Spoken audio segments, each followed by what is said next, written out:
I'm Taylor Boyson and I'm going to be teaching you how to personalize your very own pumpkin.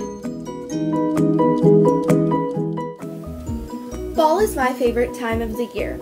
I love pumpkin spice everything. Lattes, muffins, cupcakes, breads, and the list goes on and on.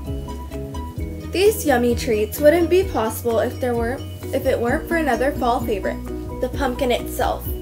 During the Celtic days, one of the traditions of October 31st included the placing of glowing carved turnips and gourds in windows and porches to welcome dead loved ones.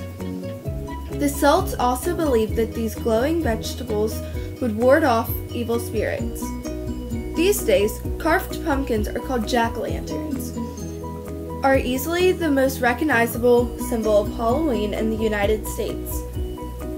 I would like to explain the process of how to carve and personalize your very own pumpkin. The first step to a personalized pumpkin is choosing the perfect pumpkin.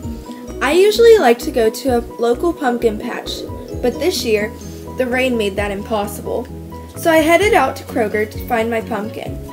In my pumpkin picking opinion, tall, thin pumpkins typically make a better surface for carved faces, and large, round pumpkins are usually better for creating designs or cutouts.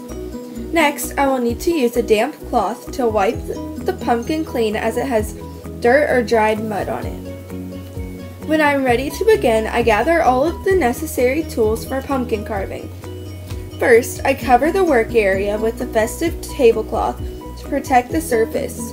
Next, I assemble all of the carving tools I will need to complete the personalization process. I purchased a carving toolkit that includes small saws of various sizes, a plastic scoop, and a small tool useful for poking holes in the pumpkin. In addition, I will need household items such as an ice cream scoop, a paring knife, a ballpoint pen, a candle, and scissors. Next, I draw one large circle around the stem part of the pumpkin. Afterwards, I cut along the drawn line with the paring knife or the carving saw. I make sure to use caution as knives are dangerous with the necessary tools when carving pumpkins. Lastly, I scoop out the seeds and strings from the inside of the pumpkin using an ice cream scoop or a large spoon. The next step to creating a personalized carving of the pumpkin is the most time-consuming. First, I decide what pattern or design I would like to use. The pumpkin carving kit I purchased had a book of designs I could choose from, but sometimes I look on Pinterest for different patterns to use. Once I've chosen the pattern, I soak the paper in water so that it will bend and I can shape it to the side of the pumpkin. Next, I wrap plastic wrap around the pattern to hold it in place. After the pattern is in place, I use a poker tool found in the pumpkin carving kit to poke holes through the paper to make an outline of the design. I try to make the holes approximately 1/16 of an inch away from each other. Next, I get to use the serious tools to personalize my pumpkin.